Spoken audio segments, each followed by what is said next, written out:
Baby steps. After your faith hasn't let you down. This is Infants on Thrones. I'm looking for the further light and knowledge Father promised to send me. Baby steps. Baby steps. Look for the good in everyone. Welcome back to Infants on Thrones. I'm Glenn Osland. And today I've turned a little conversation that I had, a recorded conversation with Reed, who has been on the podcast before and was part of a coaching group that I did for a few years a while back. We've stayed in touch. And Reed sent me a little voice message after he listened to this recent meditation on anger. Are you ready? And once again, these are binaural beats, so headphones are required in order to get the full effect. Let's begin. He shared with me some of his thoughts and questions and interests. And so I sent him back a response that was about 20 minutes long. And as he and I were texting back and forth afterwards, kind of thought, maybe we could turn this into a meditation as well. That kind of helps reinforce these ideas. Why You may begin to notice how the sounds of words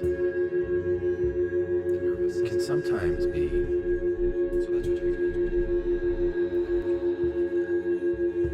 less important than the sound of words.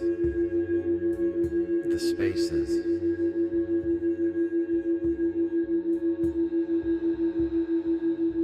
between them.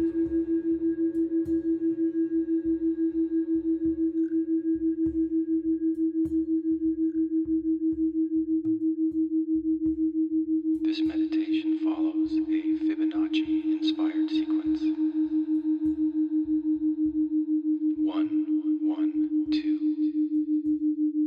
3, 5, 8, 13, and then gently back down again.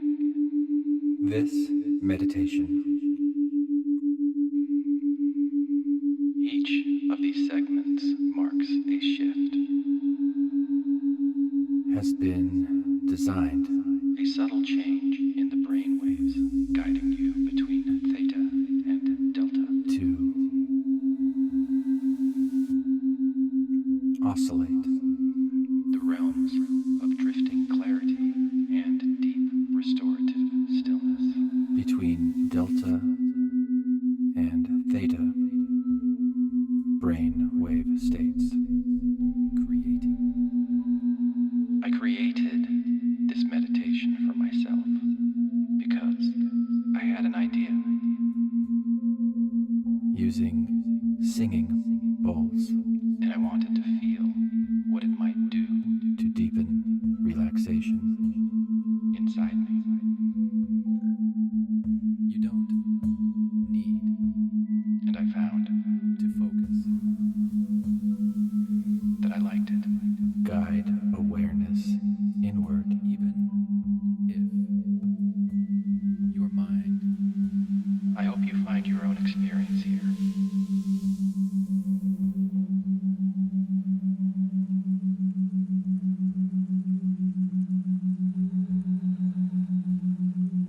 Hey Glenn, it's me, walking. It's dark here, cold. It's probably 80 degrees down there.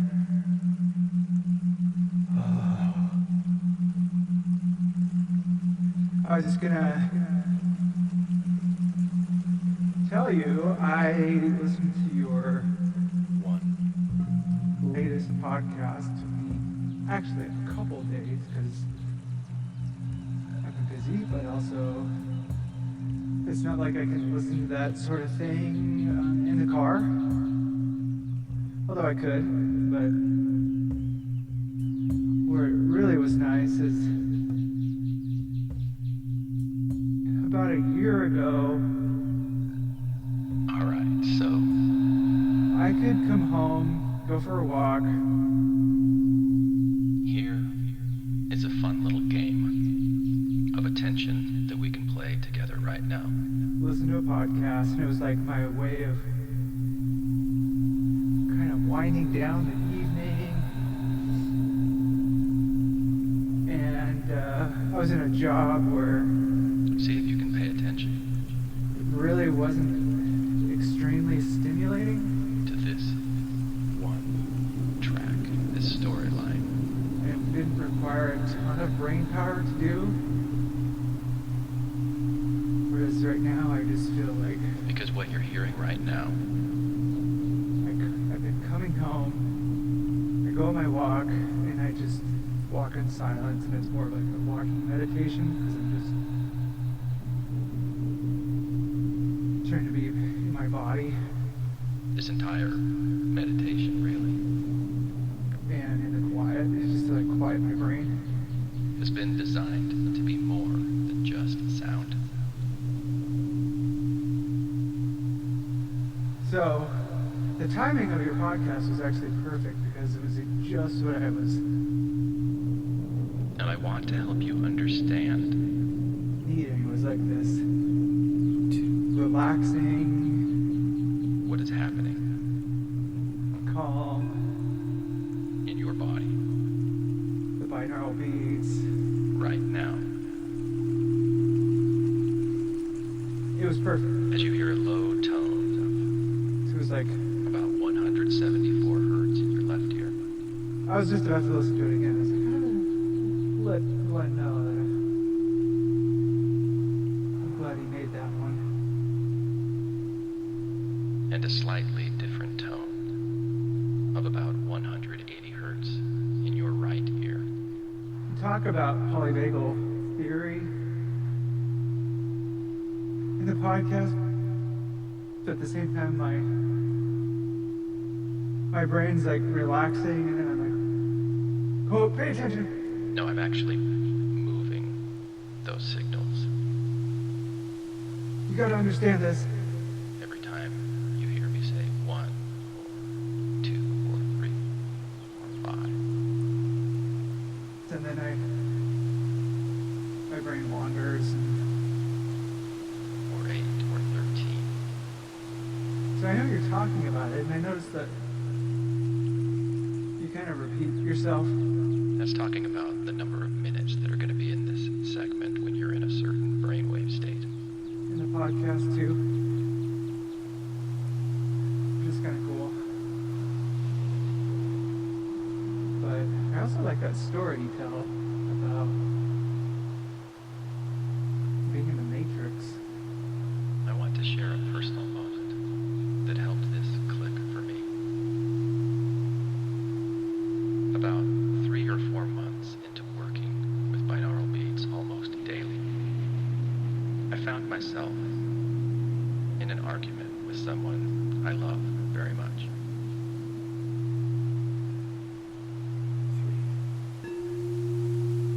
I could feel my old defensive patterns rising, those familiar reactions that have caused problems for me at different points in my life. And then something unexpected happened. It felt like that moment in the end of The Matrix, when Neo is standing in the hallway and the bullets slow down. Everything inside me slowed. It was almost like I could see my thoughts forming, flying towards me like those bullets. I could feel the emotions coming online. But instead of being swept away by them, it was like I could reach out, pick one up like a little bullet frozen in midair, examine it, and set it back in its place. I realized I didn't have to act the way I had always acted. I could take a breath. I could step to the side. I could let those bullets pass. That experience made me deeply curious. Not in a magical way, but in a biological one. What was happening in my nervous system? How could sound create that kind of space? sounds like that was because you were listening to the binaural beats and it was like...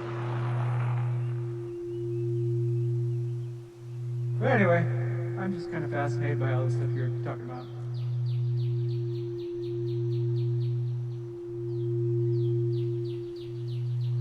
I kept repeating, like, this might work. It works for some people, but not everybody. I wonder if I'm one of those people. Anyway, just giving you a little quick shout out. Hope you're doing well. Happy Valentine's Day. Love you. Bye.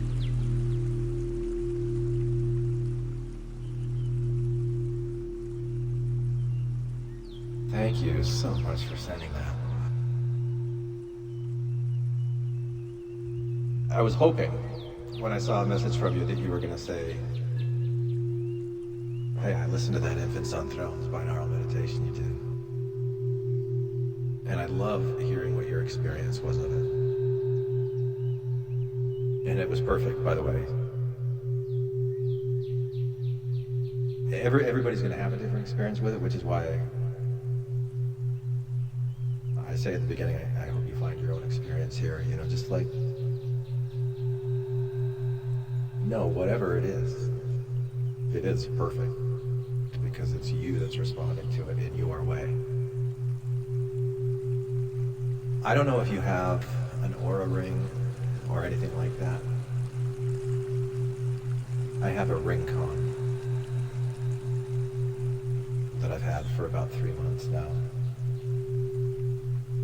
And when I listen to the binaural beats, the calm meter, or maybe I should say the stress meter, goes way down into the calm.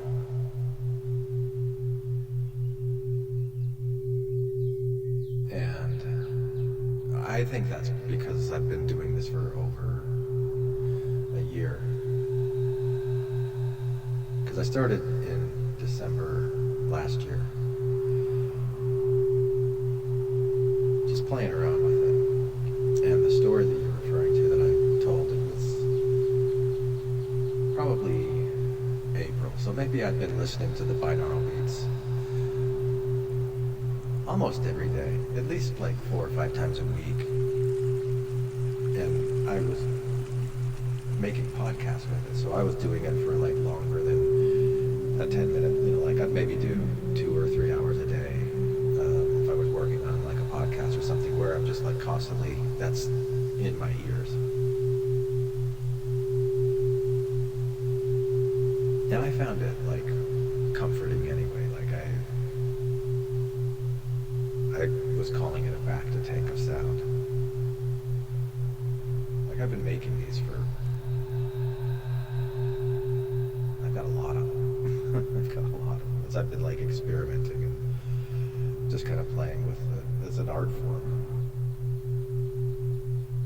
that has an impact on the nervous system, and that's what really surprised me about it. So I was upstairs in the loft, and it was some kind of stupid argument. It was just really, really dumb. But I had done something that had really triggered her. And she's got PTSD.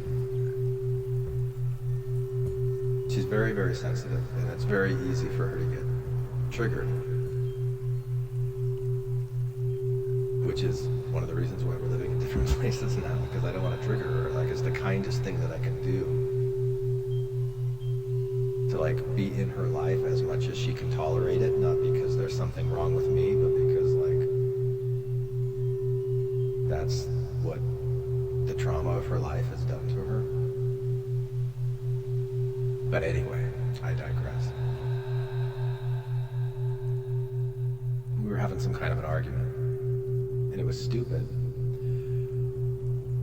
And, you know, like, I've been interested in this kind of stuff for a long time, you know, as part of the coaching group that really helped me as I was getting my feet wet in this field that I'm in now. So my mind is already oriented towards these kinds of things, and especially, you know, like the impact of trauma on somebody, and like me, and the defensive, like adaptive strategies that people develop. You know, like I've been learning about that anyway. So I think that really contributed to this matrix moment that I talked about in that meditation, where, and as I've listened back to it, I thought, you know, that creates more of a visual image. This was less visual and more just felt. It's like I could feel the emotions starting to rise in me and take shape, and like I really felt my body tightening. But I felt it in a way that, yeah, I just like experienced. It was like an altered state of consciousness, and it was really like I hadn't been smoking or anything, you know, like I was totally sober, and I had just like this what, and I'd never experienced anything like that before, and I was thinking about it for, I don't know if it was days, but it was a while,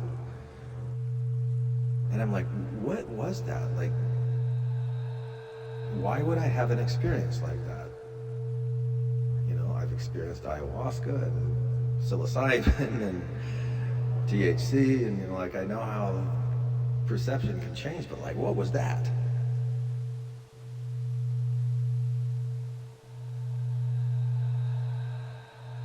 And luckily I've got ChatGPT now to, when I have questions, I can say, hey, go online and do some research for me.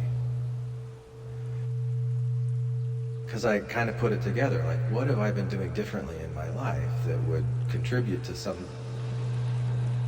change in my perception? And then I thought back to those binaural beats, and I thought, I wonder if there's anything to that.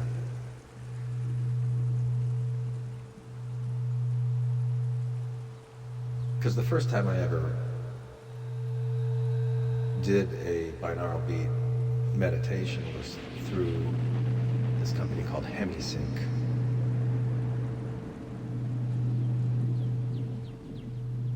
Look it up. You might get a kick out of it. It's very, like, it has a very, like, retro 60s hypnotist guy vibe to it. And it is like a self-hypnosis journey that he takes you on to discover the power within you. It's really cool. While experiencing the binaural beats. And he didn't go into a lot of detail about it. He just said you'll hear one tone in your right ear and you hear it isolates, then another tone in your left, right, whatever I said. And they're slightly different, and the two of them like sync your brain. That's why it was called HemiSync. We sync your brain waves. That was the story that it told. And that's not exactly what it does, but kind of.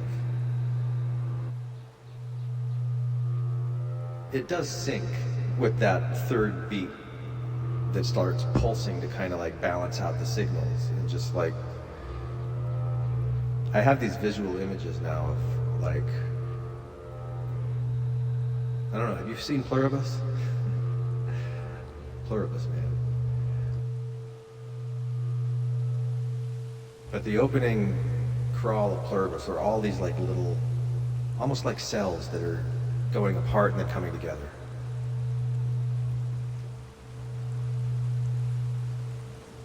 And that's kind of how I picture the neurons in the brain. I know they're not like little dots, but if they were like stars in the sky, like they would constantly be like blinking back and forth to each other. and like at different intervals and speeds and rhythms, and, you know, it would just be like this cacophony of light. And then like maybe where the moon is, there's like a little pulse that starts just going bum, bum, bum, bum. And gradually, almost like a wave, they slowly start sinking together. You know, what I'm doing right now, I should really do in one of these. I think I'm going to do that. Because that's a really cool visual to imagine while you're experiencing it. And to go, okay, here's kind of what your neurons are doing. And the more you do it, you know, like at first it might only go like a millimeter, then it might go 2 millimeters, and 3, you know, like it might build over time. And that kind of is what's happening with repeated use of it. I found as I got my deep research project back from ChatGPT. Man, I have gone on some epic asides in this one read.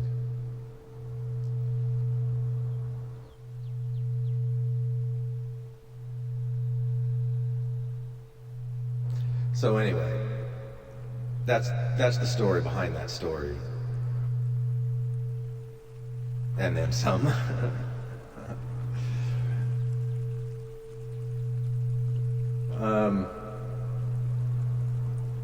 Yeah, I'm glad you listened to it.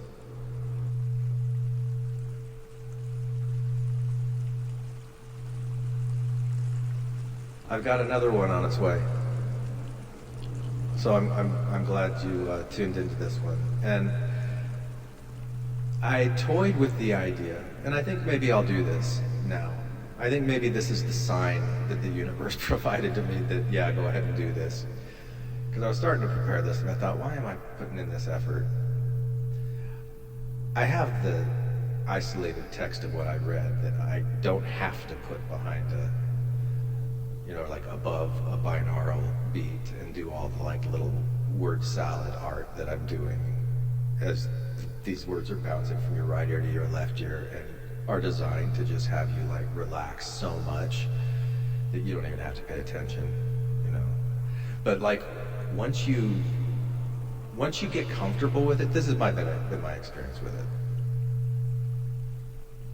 That like getting comfortable, it's kind of like floating in space, and then like paying attention to the words creates this sharpness and mental clarity over time that I'm not going to promise you this, Reed, but I would encourage you to try this as an experiment and see. See if repeated use of binaural audio, like over a couple of months, would make your job easier on you with all this brain power that you're using that you weren't a year ago.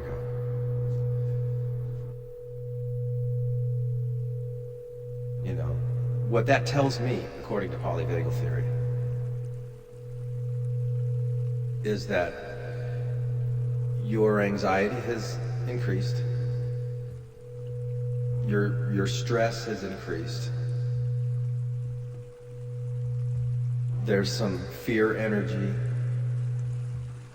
of like failure. You know, you shared with me the imposter syndrome. Like, this is your mind, the story that's coming to you that can trace its feelings back to something that your nervous system is doing inside of you. And there's this vagus nerve that, as much as I love ChatGPT and AI, the vagus nerve is OI, organic intelligence, that has been evolving on the planet, made out of these neurons that we're just barely starting to learn what they do. But like, we are the product of what they do. Our thoughts, our feelings, you know. people speeding down the road.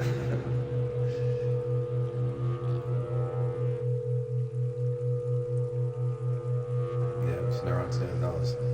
But so we've got this vagus nerve that's constantly scanning for signs of safety, danger, threat. And one of the signalers that it hears from is our own thoughts, like our own fears and ruminations. And those things can be caused by a deep feeling of insecurity. Like, I'm not on stable ground, I mean insecurity in like the broadest form, any form of like, things aren't totally okay. When the vagus nerve reads things are totally okay, then you get this cascade of blue chemistry through your body. This is my imagery. I like thinking of blue chemistry. Serotonin, dopamine, oxytocin, endorphins, like when you're out hiking and you start getting that high, like just that natural high is your own body chemistry. You're like operating at optimal efficiency in your operating system because you evolved as a mammal. And mammals, one of the advantages was socialization, grouping together, teaming up.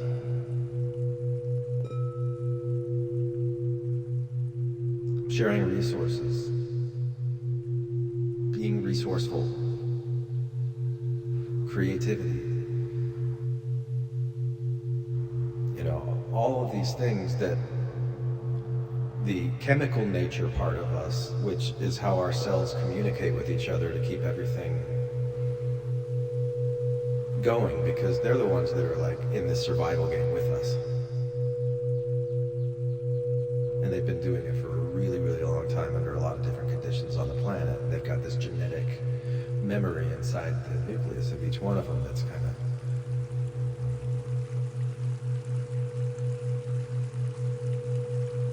playing a symphony, kind of like those neurons that are entraining the other neurons in the brain.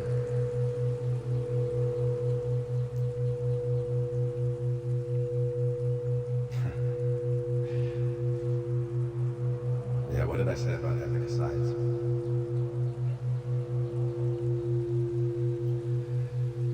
So when you're in a state of safety, this is what polyvagal theory calls the ventral vagal state. When you feel safe enough to open up and connect with others. Driven by your chemical nature that's encouraging you to connect and procreate and survive in all other forms. It's not just about sex. But that's a vagal state thing. But when there's not that sense of safety at that level of the vagus nerve, the vagus nerve connects your facial muscles and your heart and your lungs and your stomach and your digestive system completely, your intestines, sexual organs, kidneys, like all of the major organs are connected by this thing, and it comes up to the brain. And it's all communicating and sharing information. And when it senses something in the environment,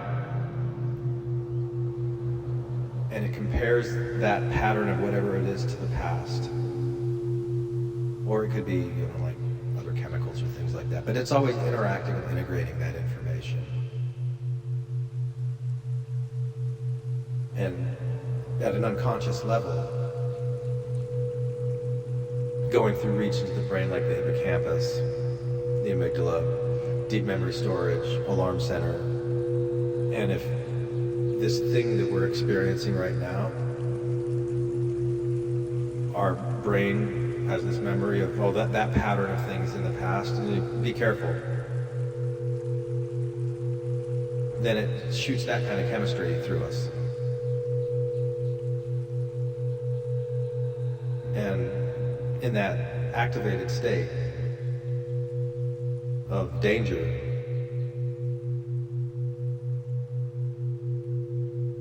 it's red chemistry. Of course, why wouldn't it be red? And that's cortisol, adrenaline, norepinephrine, and others that are like stimulants. They're mobilizing the body to fight, to flee, to fawn, to like blend in, to do whatever you gotta do. It puts you into action. And it can include, like, when we're in that state, when our nervous system is in a sympathetic state, it's called the sympathetic nervous system that does this. Then we feel it as anxiety, fear, anger. We get really defensive if our pride is hurt and somebody's challenging us. Like if we've got this deep insecurity that is showing up as pride.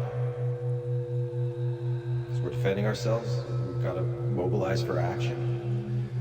And our body's like flooding with this red chemistry.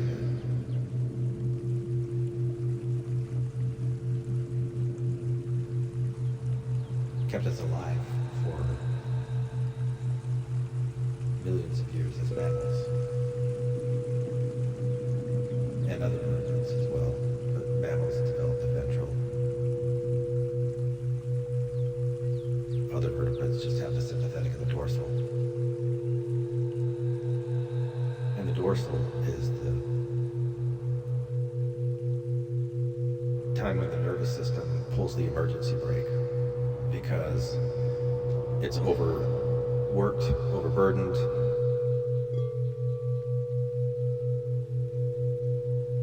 It just doesn't have any energy left, and it has to conserve what little energy there is to the like major organs like the heart and the lungs and digestion.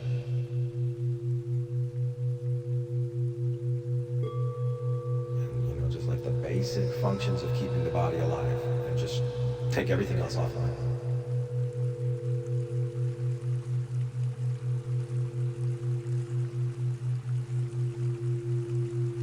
And we experience that as depression and apathy and grief.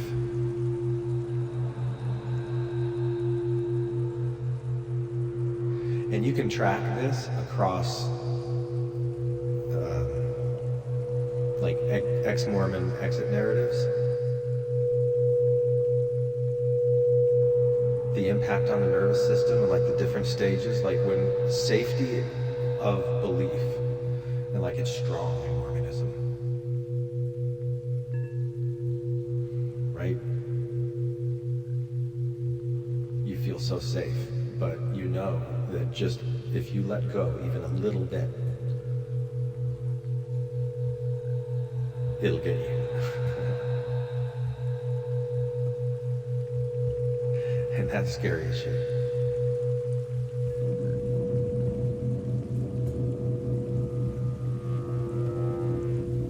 And that story's imprinted on our nervous systems. And then things don't start adding up, and the mind starts going, wait a minute, this doesn't compute. My brain was wired for this thing to be safe, and now it's a sense of like danger and uncertainty. And all of this sympathetic energy was this wave that we rode that brought us together in the ex-Mormon podcasting world.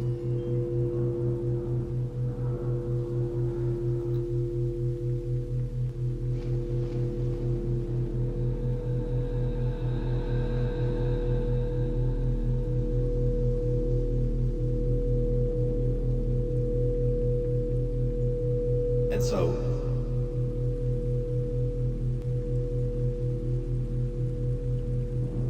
this next meditation that I'm going to put out on Infants on Thrones is called Welcome, or All Aboard the Ventral Revolution.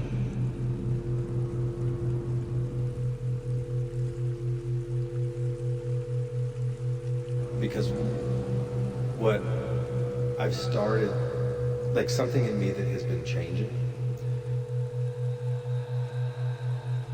is relating to people at more of an emotional level than an intellectual level. Like I can do both. But I used to just do the intellectual really well and be kind of blinded to the emotional part. Like I didn't see that me arguing a point was taking someone out of safety and into threat. And it was having an impact on their nervous system. And when that happens, like rational thinking goes offline, like creativity goes offline, that desire to connect goes offline, defenses come up, you know, it's just like not the optimal place to really have a connecting conversation with somebody.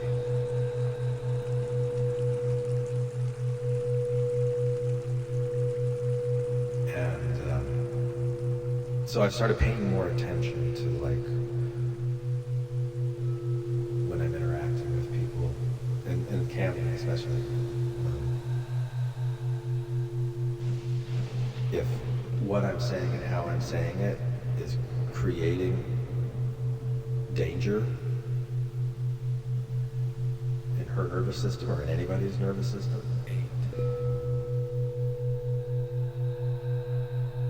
then that's my cue to back off.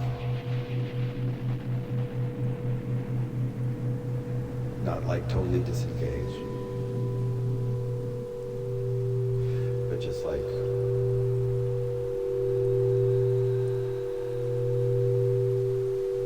use fewer words,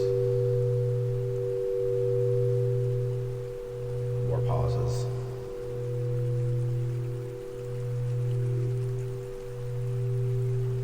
Just signal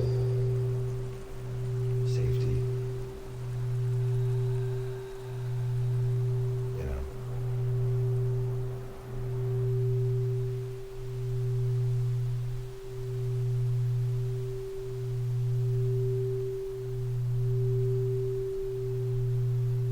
So, anyway, that's how I'm doing. I'm going to be releasing that. I've already put it together, and it already exists on the internet. I just haven't released it on Infants on Thrones. I've got a podcast called the 28-Day Nervous System Reset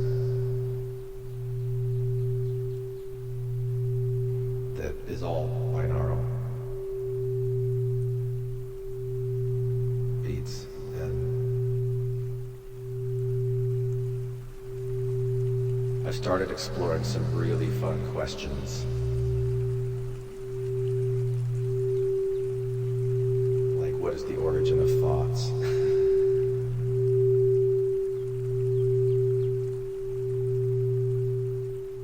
And like what I just shared with you. But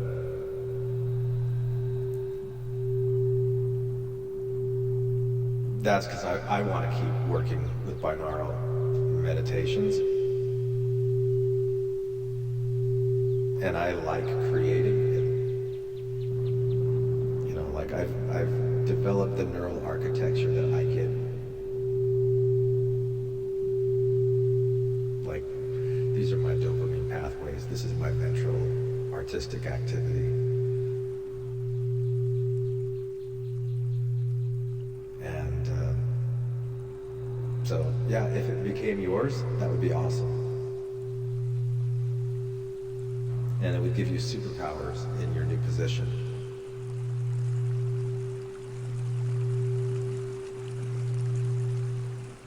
Because you're in sympathetic a lot, buddy.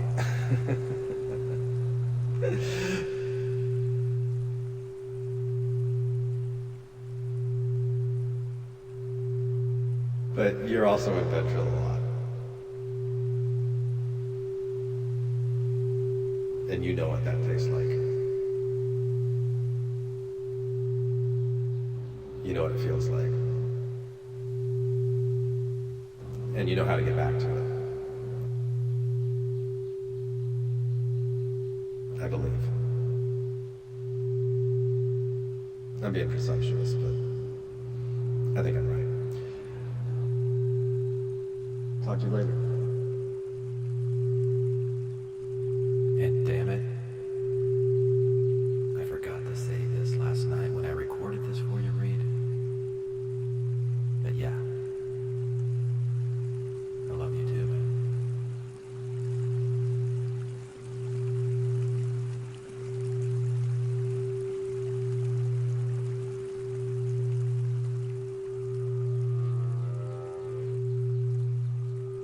Alright, so here is a fun little game of attention that we can play together right now.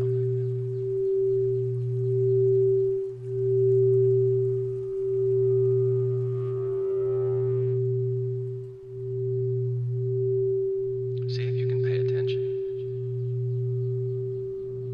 to this track, this storyline. Because what you're hearing right now, this entire meditation really,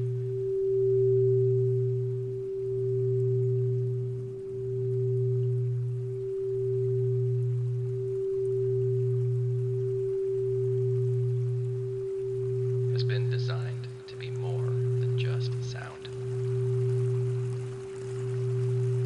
And I want to help you understand what is happening in your body right now.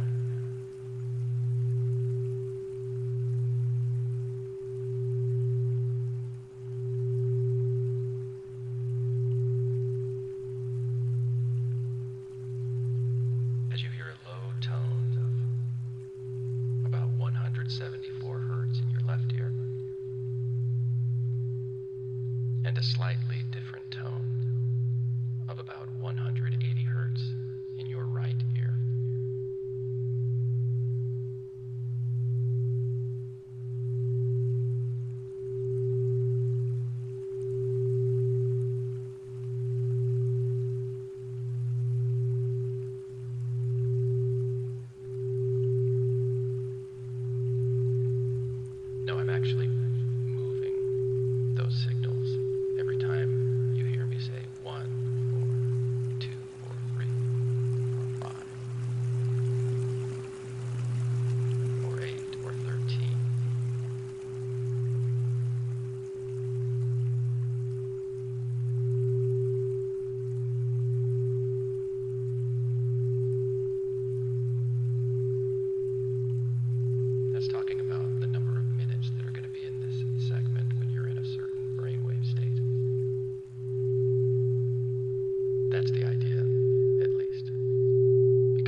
your brain already moves through different rhythms every day.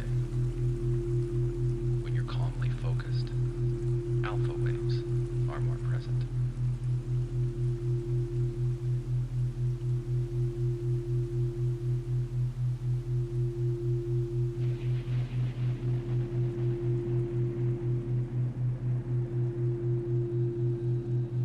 That's a range of about 8 to 12 hertz. When you're relaxed, reflective, or drifting inward, theta waves show up. That's between 4 and 8 hertz.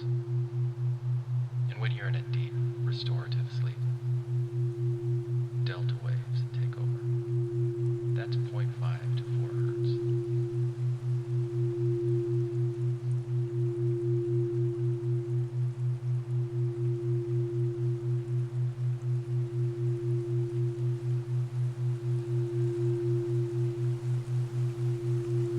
These rhythms are part of how your nervous system organizes experience. Most of the day, you might be in a beta state, up in the high teens or in the 20s. So when your brain hears or feels a steady, pulsing rhythm,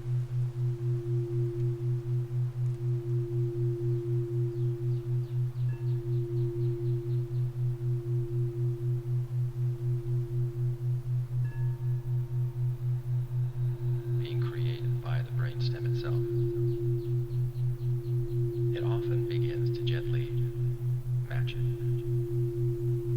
Like if you've ever been sitting in a room and you realize your foot is tapping and you don't know why. And then you notice there's a song on in the background that you weren't aware of. And yet a part of you was falling in time.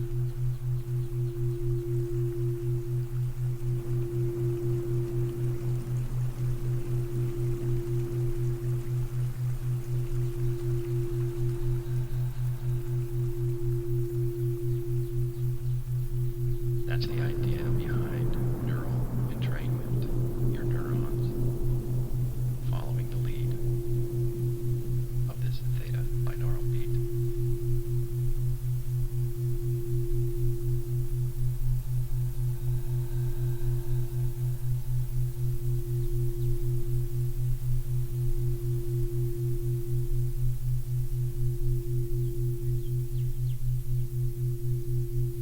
This is called brainwave entrainment. Nothing is forced. Your nervous system is being offered a steady pace it can choose to follow. Much like your breathing naturally slows when you feel safe.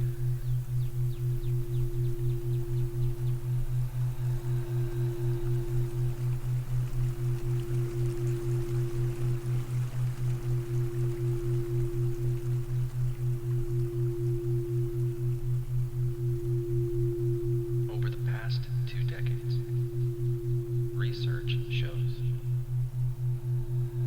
3, that binaural beats are effective for many people, especially for reducing stress and anxiety, but not for everyone.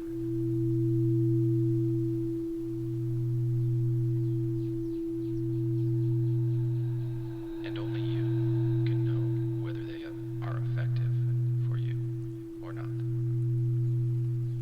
That's why I will keep inviting you to gently check in with yourself and ask, how does this feel right now?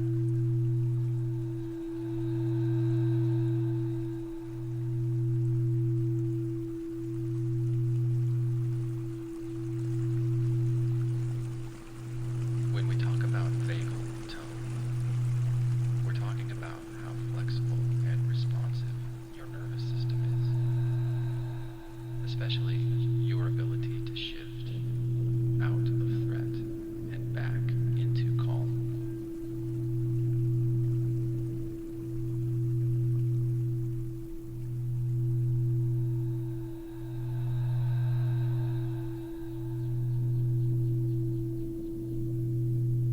The vagus nerve helps regulate breathing, digestion, emotional regulation, and your sense of safety. Higher vagal tone doesn't mean you never get upset. It means you can recover more quickly. You have more space between stimulus and response.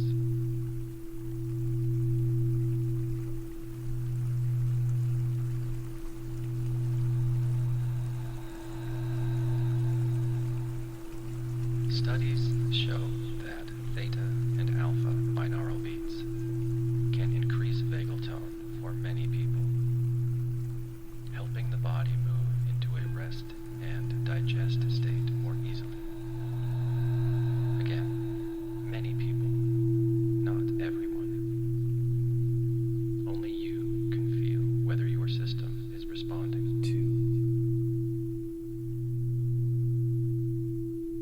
I want to share a personal moment that helped this click for me.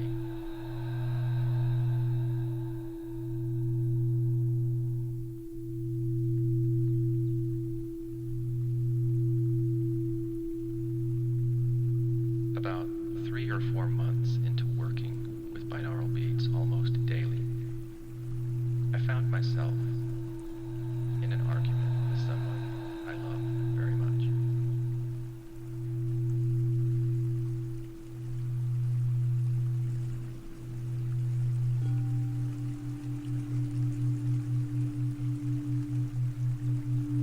I could feel my old defensive patterns rising, those familiar reactions that have caused problems for me at different points in my life.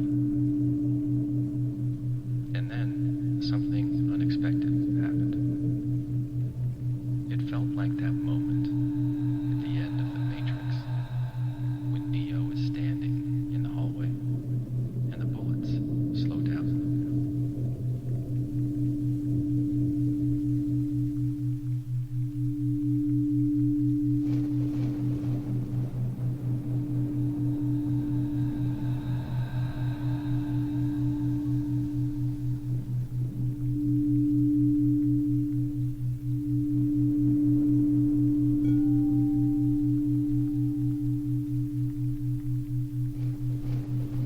Everything inside me slowed. It was almost like I could see my thoughts forming, flying towards me like those bullets. I could feel the emotions coming online.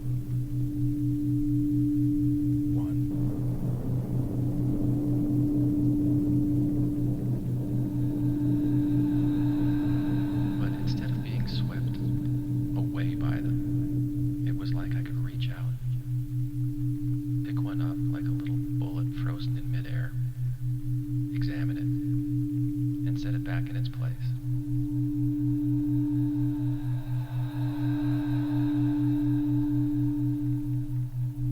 I realized I didn't have to act the way I had always acted. I could take a breath. I could step to the side. I could let those bullets pass.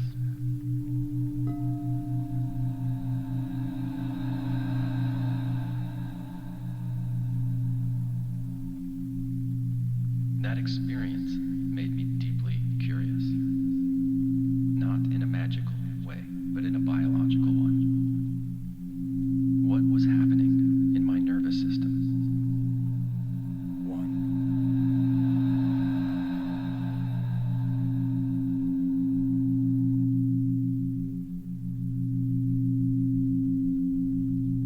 How could sound create that kind of space? What I've come to understand is this. Practices that repeatedly signal safety to the nervous system, like binaural beats for some people, can strengthen vagal tone over time.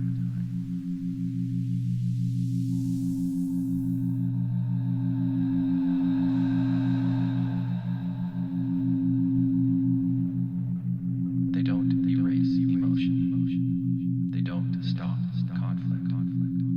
But they can increase your capacity to stay present when emotion rises.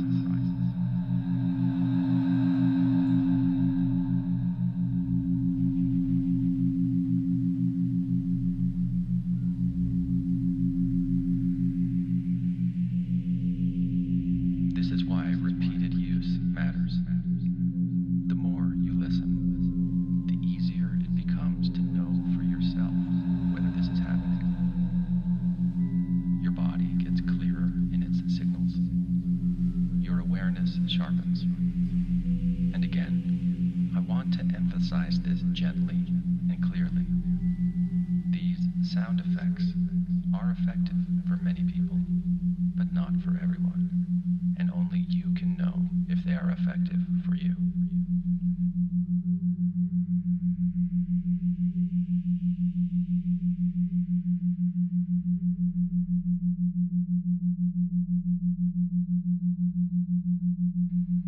So, keep checking in. Ask yourself how this feels right now. Not what you think should be happening, just what is happening.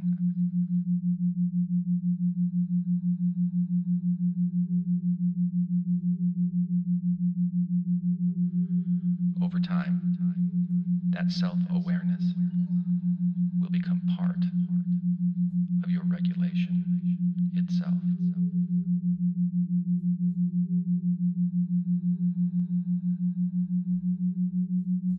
So,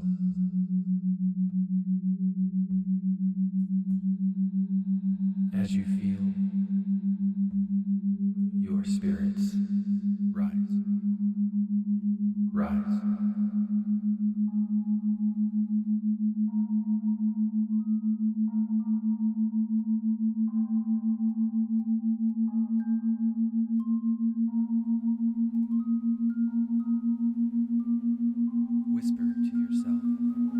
whisper to yourself,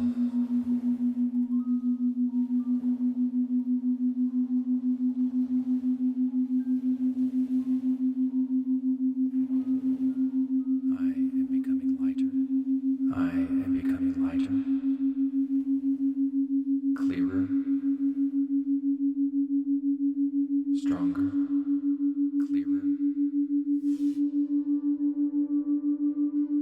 and the knowledge